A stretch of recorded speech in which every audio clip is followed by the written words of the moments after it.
बहुत ही आसान और बहुत छोटा सा टॉपिक है।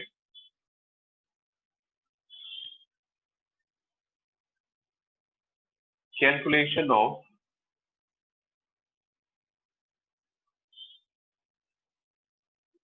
Sacrificing ratio.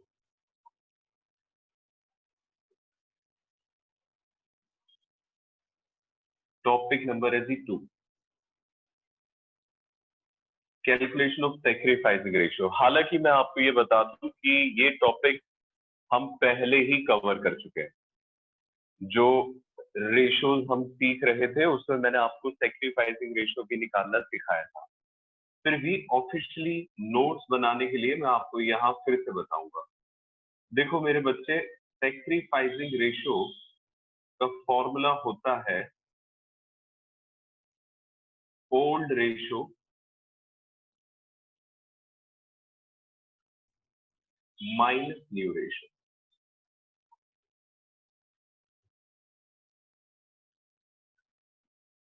Old ratio minus new ratio, ये होता है जी फॉर्मूला कैलकुलेट करने का सैक्रिफाइसिंग रेशियो। हालांकि ये हम पहले देख चुके हैं। इसके अलावा अब मैं आपको थोड़ा सा और समझाता हूँ जी सैक्रिफाइसिंग रेशियो होती है।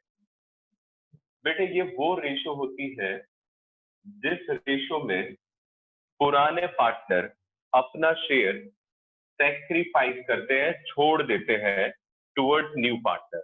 तो व्हाट इज सैक्रिफाइसिंग रेशियो? अगर ये आ जाए क्वेश्चन, जैसा कि कई बार एग्जाम में आया हुआ है, तो इसका मीनिंग भी लिख लीजिए। मीनिंग, सैक्रिफाइसिंग रेशियो होती क्या है? लिखिए, sacrificing ratio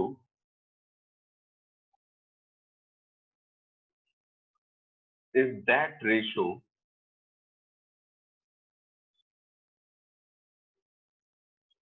in which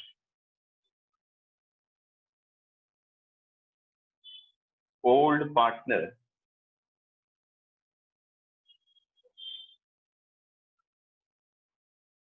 sacrifices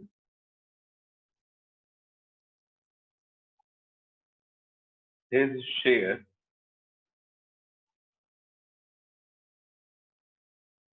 towards new partner. ये वो रेशो होती है जिस रेशो में पुराने पार्टनर अपना शेयर सैक्रिफाइस करते हैं किसकी तरफ? नए पार्टनर की तरफ। इसे हम सैक्रिफाइसिंग रेशो कहते हैं। जिस बच्चे को न्यू रेशो कैलकुलेट करनी आती है, जो अभी तक मैंने आपको 10 केसेस बताए, आप उन केसेस से न्यू रेशो को कैलकुलेट कर सकते हैं। ओल्ड रेशो आपको हमेशा गिवन होगी, तो सैक्रिफाइसिंग रेशो निकालने में आपको कभी भी दिक्कत नहीं आएगी। लेकिन मेरे प्यारे प्यारे बच्चों, बात जरा ध्यान से समझ।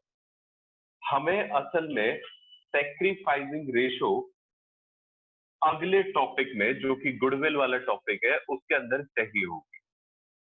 तो बेटे, एक तो ये है कि आप सैक्रिफाइसिंग रेशो कैसे निकालें। पहले न्यू रेशो को कैलकुलेट करें और फिर उसके बाद सैक्रिफाइसिंग रेशो के लिए ओल्ड माइनस न्यू करें। But this will be a very lengthy process और क्वेश्चन 3 मार्क्स का होगा। आप अगर इस तरह का काम करेंगे तो आप अपने एग्जाम में पेपर को पूरा अटेम्प्ट नहीं कर पाएंगे। तो मैं आपको कुछ ऐसे शॉर्टकट बता रहा हूं, ऐसे शॉर्टकट है बेटे जिसे जिससे कि आप सैक्रिफाइसिंग रेशो क्वेश्चन को रीड करते ही बता दोगे कि क्या आने वाली है। लिखिए जरा, शॉर्टकट फॉर सैक्रिफाइसिंग रेशो। मतलब ये कि आप देखेंगे और तुरंत बता देंगे कि क्या आने वाली है the ratio. Shortcut for sacrificing ratio. देखिएगा, इसके लिए बेटे आपको सारे केसेस याद होने चाहिए बाय नंबर। अब देखते हुए चलिए, आपको वो केसेस भी मैं साथ साथ याद करा दूंगा। सबसे पहला है जी केस 1। आपको अगर याद हो, इस केस का नाम था no information case. No information case. ये केस किस तरह से था, जरा ध्यान से देखिएगा। ये है जी नो इंफॉर्मेशन केस। ए और बी दो पार्टनर है, एक नया पार्टनर आता है जी, सिर्फ उसका शेयर बताया हुआ है, बाकी आपको कोई भी इंफॉर्मेशन नहीं है, और आपसे कह दिया जाता है कि न्यू रेशियो निकालिए। तो आप क्या करते थे जी, टोटल प्रॉफिट 1 मानते थे, 1 में से इसका शेयर घटा देते थे, फिर जो रिमेनिंग शेयर आता था उसे इनकी पुरानी रेशियो में बांट देते थे। कुछ इस तरह से आप काम कर रहे थे। अब इसमें पहले आप न्यू रेशियो निकालें और फिर आप सेक्रीफाइसिंग रेशियो निकालें, ऐसा नहीं करना है। इसमें मैं आपको डायरेक्टली एक शॉर्टकट बता रहा हूं, ध्यान रखिएगा। केस 1 में सेक्रीफाइसिंग रेशियो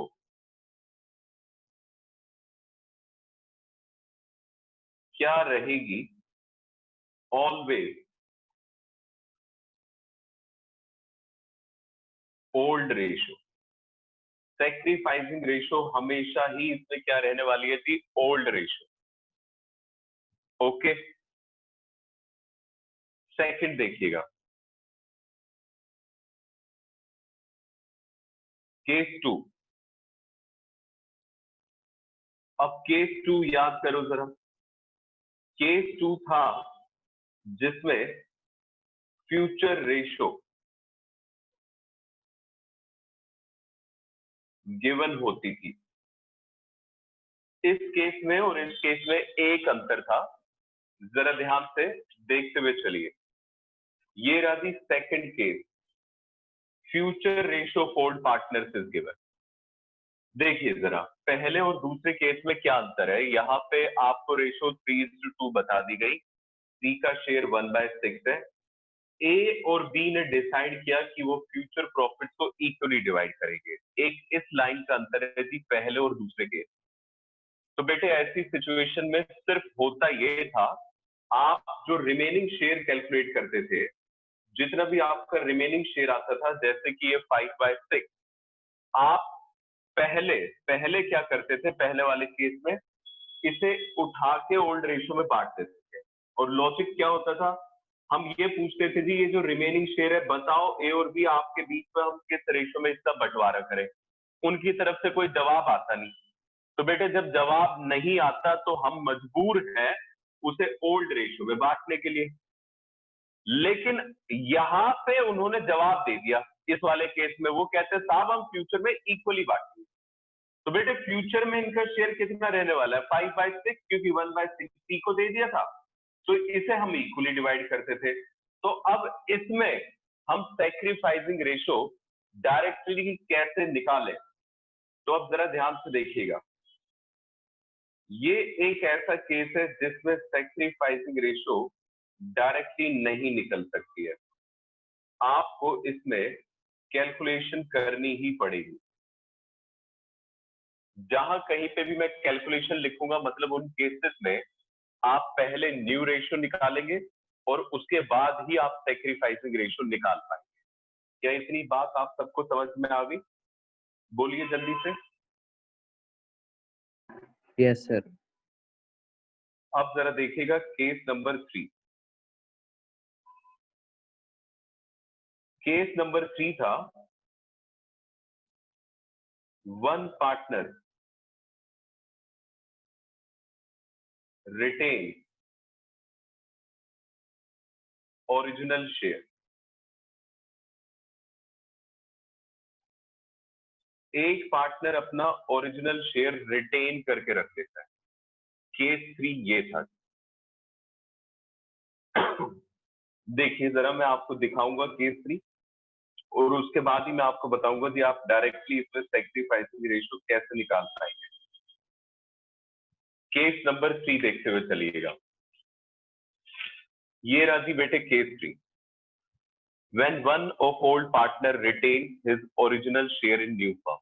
होता ये था, इसमें XYZ 3 पार्टनर थे, एक नया पार्टनर आता था के, और इंफॉर्मेशन होती थी जी ये डिसाइड किया गया है कि जेड रिटेन करके रखेगा अपना ओरिजिनल शेयर। तो जेड ने अपना ओरिजिनल शेयर रिटेन कर लिया।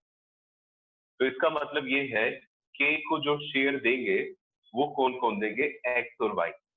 तो बेटे इस सिचुएशन में आप कैलकुलेट करके देख लीजिएगा, आपकी sacrificing ratio old ratio of X and Y होगी। मतलब सैक्रिफाइसिंग रेशो क्या होगी, जो पार्टनर सैक्रिफाइस कर रहे हैं उन्हीं की old ratio will always be the sacrificing ratio इस केस में। तो देखो इस केस में भी आप कैलकुलेशन करने से बच गए। बेटे क्वेश्चन को रीड करते ही पता चल जाएगी कि सैक्रिफाइसिंग रेशो क्या है, और अगर हम ये कला ना सीख पाए ना तो फिर वाकई में समझ लेना कि पेपर आपके लिए बड़ा लेंथी हो जाएगा। तो सैक्रिफाइसिंग रेशियो सिचुएशन में क्या रहेगी, old ratio of sacrificing partner. Old partner नहीं लिख रहा हूं कि ओल्ड पार्टनर में एक पार्टनर ने तो अपना शेयर रिटेन कर लिया था, जिस पार्टनर ने भी सैक्रिफाइस किया है उनकी ओल्ड रेशो हमारी क्या रहेगी, यहाँ पे उनकी ओल्ड रेशो रहेगी जी सैक्रिफाइसिंग रेशो। ओके, चलिए अब इसके बाद देखिएगा फोर्थ पॉइंट, केस नंबर है जी फोर्थ। फोर्थ केस से बेटे हमारे एक्विजिशन वाले केसेस शुरू हो जाते थे। ये जो पहले 3 केस थे ये टाइप 1 वाले क्वेश्चन थे, जिसमें आप हमेशा टोटल प्रॉफिट को 1 मान के काम करते, ये वो वाले क्वेश्चन थे, उसके 3 अलग अलग केसेस। लेकिन अब जो स्टार्ट होगा वो एक्विजिशन वाले केस होंगे, ठीक है ना। तो पहले जो हमारा केस 4 था वो था जी स्पेसिफाइड रेशो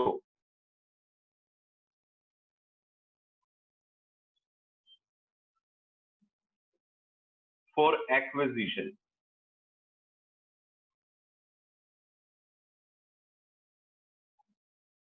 इज गिवन, आपको स्पेसिफाइड रेशो बताई जाती थी कि किस तरीके से एक्वायर करेगा नया पार्टनर अपना शेयर। एग्जाम्पल के तौर पे ये लीजिए, देखिए जरा केस 4, ये था जी ए और बी दो पार्टनर है, इनके बीच में रेशो 2:1 है। सी एक पार्टनर आता है जी 1/4 शेयर के साथ, और क्या कहा जाता है जी, सी एक्वायर करेगा अपना शेयर इन रेशो 3:2। यहाँ पे बता दिया ना कि वो किस रेशो में एक्वायर कर रहा है, 3:2। अब मेरे बच्चे जरा लॉजिक लगाओ, अगर सी इस रेशो में एक्वायर कर रहा है तो इसका मतलब ए और बी इस रेशो में दे रहे हैं, और जिस रेशो में ए और बी नए पार्टनर की तरफ अपना शेयर देते हैं वही रेशो क्या होती है, सैक्रिफाइसिंग रेशो। तो इस केस में तो सैक्रिफाइसिंग रेशो वो लिख के बता देगा, लेकिन वो उसे सैक्रिफाइसिंग ना बोल के आपको एक्विजिशन रेशो बोलेगा। तो एक्विजिशन रेशो ही सैक्रिफाइसिंग रेशो है, क्योंकि जिस रेशो में सी एक्वायर करेगा, सिंपल और ऑब्वियस बात है ए और बी उस रेशो में दे रहे होंगे। ओके, तो बेटे इस सिचुएशन में सैक्रिफाइसिंग रेशो क्या आई,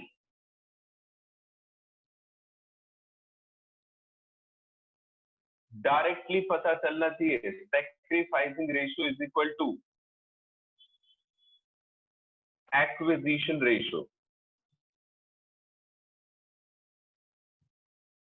जो कि आपको क्वेश्चन में गिवन होती है। ओके, बोलो, समझ आ रहा है आप सबको।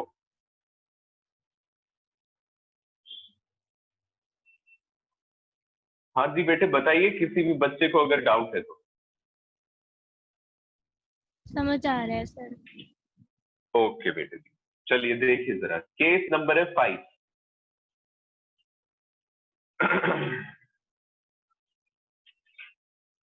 ये देखो जी, केस नंबर है 5, मतलब एक्विजिशन रेशो इक्वल है। तो बेटे छोड़ो, मैं लिखवाऊंगा बाद में, आप मुझे अपने दिमाग से सोच के बताना जरा। सी एक्वायर कर रहा है अपना share equally from A and B.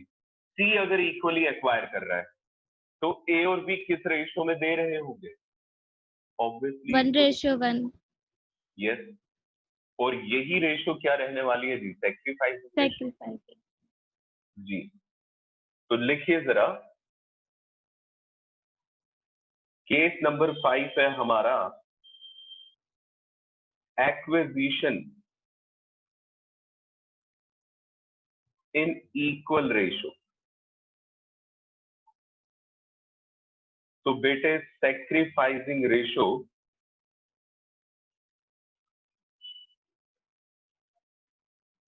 क्या रहेगी? इक्वल,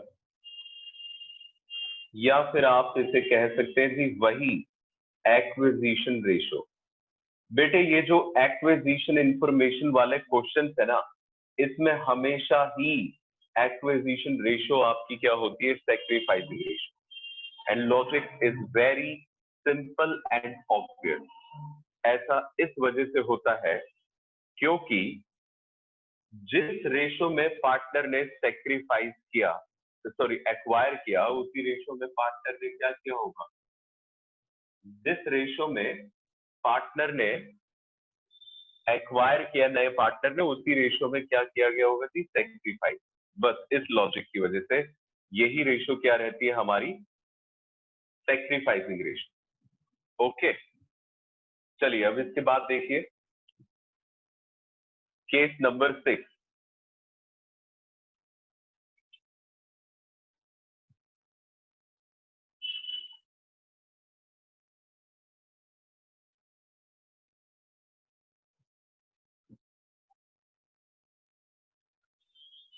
तनिष और वंशिका, आप भले अभी क्लास छोड़ के चले जाइए क्योंकि मैं इसकी रिकॉर्डिंग कर रहा हूँ, आपको रिकॉर्डिंग सेंटर।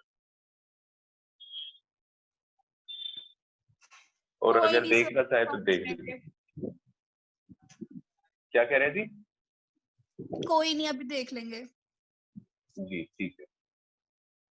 केस नंबर 6, इसमें हम सैक्रिफाइसिंग रेशो डायरेक्टली कैसे पता लगाएंगे? तो पहले एक बार जरा ध्यान से देखिएगा केस नंबर 6 है क्या। याद है हलवा केस? हलवा केस क्या था जी? जब एक पार्टनर सारा शेयर, नया पार्टनर एक ही पार्टनर से एक्वायर करता है।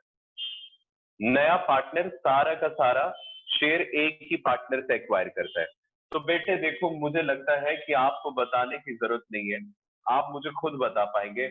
जैसे कि ये था ए और बी 3:2 में शेयर कर रहे हैं, एक नया पार्टनर आ गया जी सी 1/6 शेयर के साथ। सी एक्वायर हिज शेयर एंटायरली और होली फ्रॉम इट। सी ने अपना सारा का सारा शेयर किससे लिया थी? ए से। तो नाउ प्लीज टेल मी कि अगर वो सारा का सारा शेयर ए से ले रहा है तो बेटे इसमें सेक्रीफाइस सिर्फ एक ही पार्टनर कर रहा है। कौन कर रहा है? ए। तो डायरेक्टली इसमें सेक्रीफाइसिंग रेशियो पता चल जाएगी, वो होगी कि 1:0। ये case number 6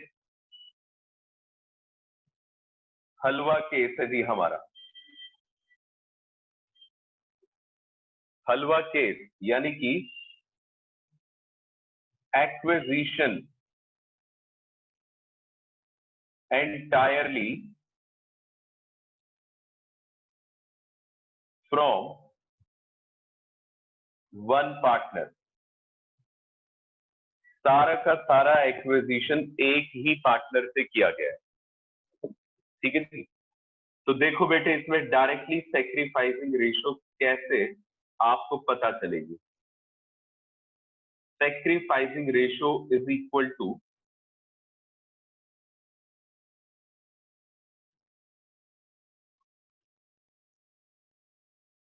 only one partner will sacrifice. इसमें सिर्फ और सिर्फ एक ही पार्टनर सेक्रीफाइस करेगा। अगर ए से सारा शेयर लिया तो ए, और अगर बी से सारा शेयर लिया गया है तो बी। इस तरीके से होता है। ये था बेटे केस नंबर 6।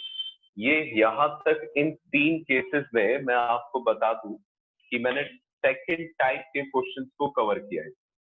सेकंड टाइप कौन सा होता था? एक्विजिशन।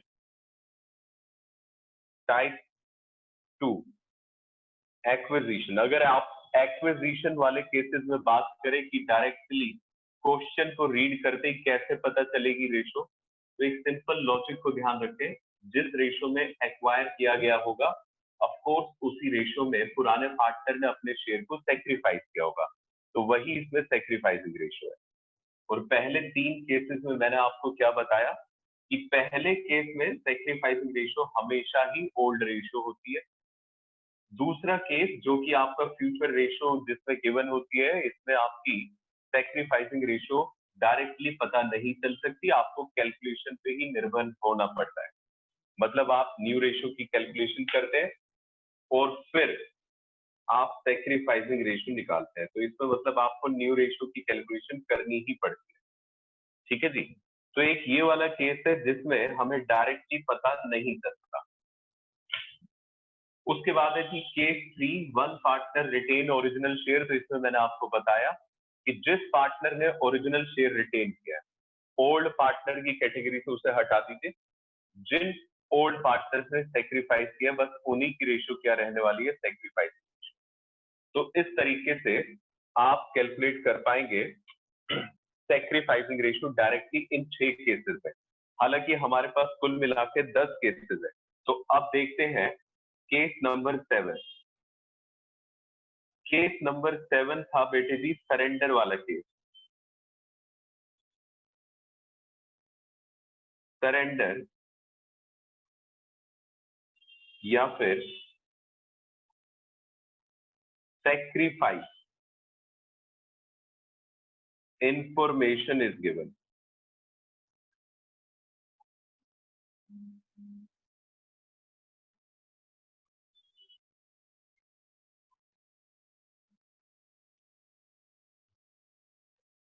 आपको सरेंडर या फिर सेक्रीफाइस की इंफॉर्मेशन गिवन हो। देखिए मैं आपको दिखा देता हूं जी, केस नंबर 7 हमारा कौन सा था, ये था सेक्रीफाइसिंग इंफॉर्मेशन इज गिवन। ठीक है, देखना जरा, इसमें 2 पार्टनर है ए और बी। सी एक पार्टनर आता है जिसका शेयर हमें पता नहीं, लेकिन ये बता दिया गया कि ए सेक्रीफाइस करेगा 1/3 ऑफ हिज शेयर टू सी, और बी सेक्रीफाइस करेगा 1/4 ऑफ हिज शेयर। तो बेटे 1/3 ऑफ और 1/4 ऑफ, इस ऑफ का मतलब क्या था, मल्टीप्लीकेशन। हम यहाँ पे फिर ये निकालते थे कि ए ने सी को सेक्रीफाइस कितना किया, ए के शेयर का 1/3, और बी ने कितना सेक्रीफाइस किया, बी के शेयर का 1/4, क्वेश्चन के हिसाब से। तो बेटे असल में यहाँ पे ए ने शेयर दिया 2/9 और बी ने शेयर दिया 1/12। तो आप डायरेक्टली यहां से पता कैसे पता लगा पाएंगे, देखिए ये ए ने दिया, ये बी ने दिया, तो ऑफकोर्स सेक्रीफाइसिंग रेशियो यही से निकल। लेकिन एक बात का ध्यान रखिएगा कि ये डिनोमिनेटर इक्वल होने चाहिए। तो बेटे डिनोमिनेटर इक्वल करने के लिए इन्हें आप क्या करें, 4 से मल्टीप्लाई कर दीजिए और इन्हें 3 से मल्टीप्लाई कर दीजिए, न्यूमरेटर और डिनोमिनेटर दोनों। वो क्यों, क्योंकि फिर 36, 36 इन दोनों में कॉमन डिनोमिनेटर आता है। तो ये हो जाएगा 8 और ये हो जाएगा 3। तो बस बेटे इसमें सेक्रीफाइसिंग रेशियो क्या रहने वाली है, 8:3। भले आप पूरा कैलकुलेट करके देख लीजिएगा सेक्रीफाइसिंग रेशियो इस सिचुएशन में क्या रहेगी। आप चाहे तो इस न्यू रेशियो में से ये वाली ओल्ड रेशियो को आप खुद से माइनस करके देख लीजिए। दिस इज फॉर 100% श्योर कि इसमें आपकी रेशियो क्या आएगी, 8:3। तो अगर सेक्रीफाइस वाला केस है तो हमें क्या देखना होगा, सेक्रीफाइस शेयर का एलसीएम। सेक्रीफाइस शेयर के एलसीएम पे जो बेस रेशियो आएगी वही आपकी क्या होगी, सेक्रीफाइसिंग रेशियो। देखिए जरा, यही बात मैं यहां लिखवा देता हूं। डायरेक्टली आप सेक्रीफाइसिंग रेशियो कैसे पता लगाएंगे, sacrificing ratio is equal to ratio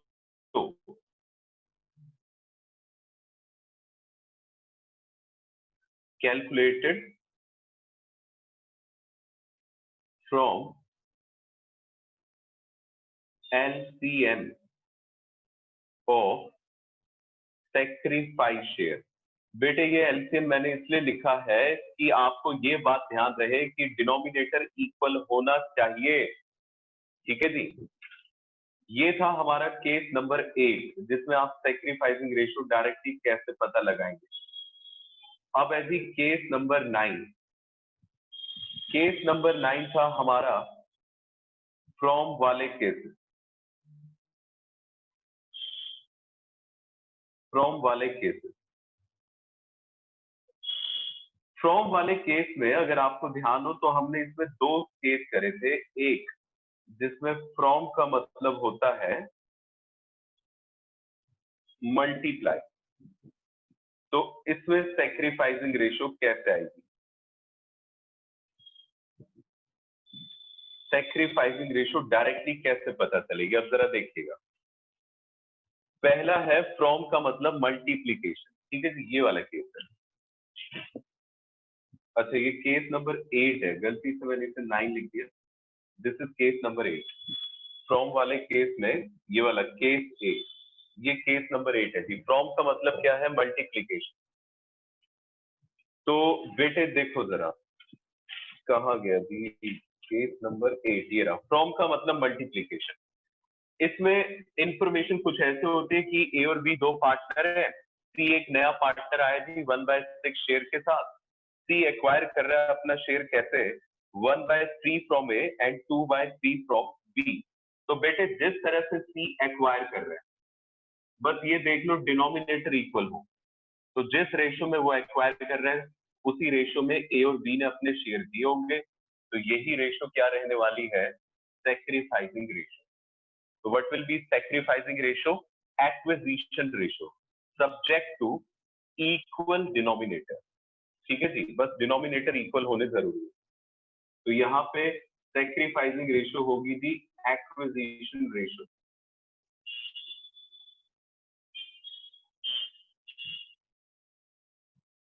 bracket में मैं लिख रहा हूं बस डिनोमिनेटर इक्वल हो, और अगर डिनोमिनेटर इक्वल ना हो सर तो हम क्या करें? तो मेरे बच्चों आपको अच्छे से पता है क्या करना है, डिनोमिनेटर को इक्वल बनाना है, न्यूमरेटर और डिनोमिनेटर को मल्टीप्लाई करके, बस वही फंडा यूज करना है जी, और कुछ नहीं। केस नंबर 9, फ्रॉम का मतलब, फ्रॉम मीन डायरेक्ट माइनस, यही था जी। तो बेटे इसमें सैक्रिफाइसिंग रेशो डायरेक्टली हम क्वेश्चन को रीड करते ही बता देंगे किस तरह से। देखना, sacrificing ratio is equal to, from का मतलब डायरेक्ट माइनस। यहां से देखिएगा, ए और बी दो पार्टनर है, इनके बीच में रेशो 3:2 है। सी एक पार्टनर आ रहा है 1/6 शेयर के साथ। सी एक्वायर कर रहा है अपना शेयर कैसे? 3/24 from A and 1/24 from B. अगर सी ने 3/24 ए से लिया और 1/24 बी से लिया, तो सिंपल सी बात है, ए और बी ने 3:1 की रेशियो में सेक्रीफाइस किया। जिस रेशियो में नया पार्टनर ले रहा है वही रेशियो में तो पुराना पार्टनर शेयर ले रहा होगा। तो बेटे इसमें डायरेक्टली आपको पता चल जाएगी सैक्रिफाइसिंग रेशियो क्या रहने वाली है, 3:1, यानी कि वही एक्विजिशन एक्विजिशन रेशियो रहेगी आपकी sacrificing ratio. Acquisition share ratio,